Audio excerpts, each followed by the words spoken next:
Ankara'da parlament a'zolari, muxbirlar, akademiklar, yozuvchilar va Turkiyadagi tashkilot mas'ullaridan tarkib topgan 60 ga yaqin kishining qatnashishi bilan Xitoy Kommunist partiyasi qurib chiqqan yangi Xitoy imperiyasi va insoniyat duch kelgan Xitoy tahdidi temasida muhokama yig'ini o'tkazdi.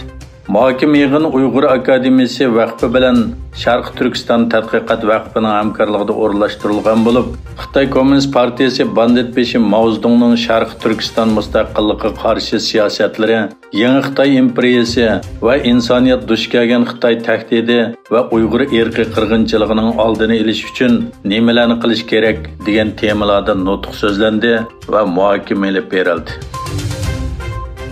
Amerika armiyasining bosh shtab boshlig'i Mark Milley BBC'ning ziyoratini qabul qilganda Xitoy Tayvanga hujum qilish iqtidorini aniqlab o'stirayotdi dedi. Xitoyning qisqa muddat ichida hujum qilish mumkinchiligi yo'qligini bayon qilgan Milley bu ahvolni yaqindan kuzatayotganligini aytdi.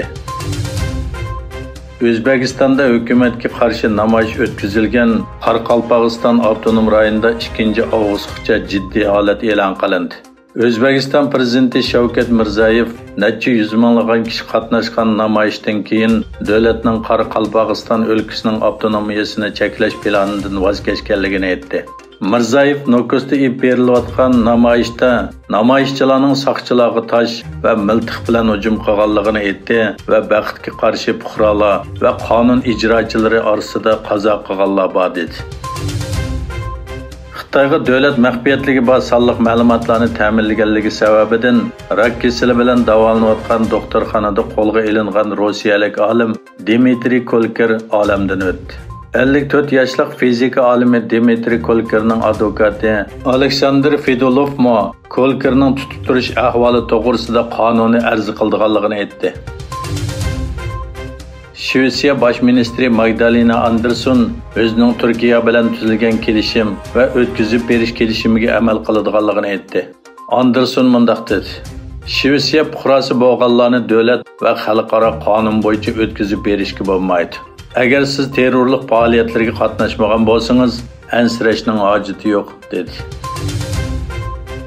Daniyaning poytaxti Kopenhagen'da bir savdo sarayida qoral hujumi yuz bergan bo'lib, saqchilar bu hujumda nurg'un kishining etib etilganligini e'lon qilgan edi.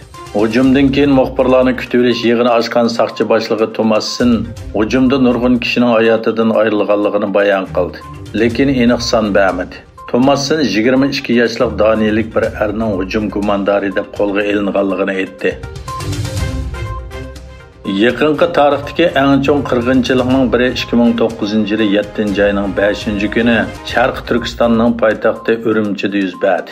O'xshamagan manbalarga qaraganda minglagan Uyg'ur Xitoy armiya va soqchilari tomonidan qirg'in qilindi. Oliy maktab o'quvchilarini asos qilgan bir turkum Uyg'urlar Sharq Turkistonning poytaxti Urumchida zulm, assimilyatsiya va majburiy emgakka tinish shaklda e'tiroz bildirdi. Ularning yo'lliq talablariga va oldingi haftasi Guangzhouda Uyg'urlarga qilingan hujumga tushuncha berilmagan Xitoy doiralari qonli qirg'inchilikni ibbadi. Qo'llarda to'mirning sunuqi bo'lmagan Uyg'urlarni qirg'in qildi. Shuning bilan birga Sharq Turkistonning tashqi dunyo bilan bo'lgan aloqasini uzdi. Gerçi qonli qirg'inchilikqa 13 yil bo'lgan bo'lsa-mu, nurg'un ishlar yanada shu peti qoldi.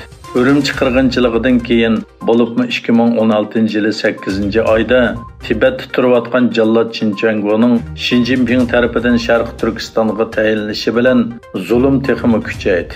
Xinjiangni vazifaga o'ltirgandan keyin Sharq Turkistonni usti ochiq turmaga aylantirdi.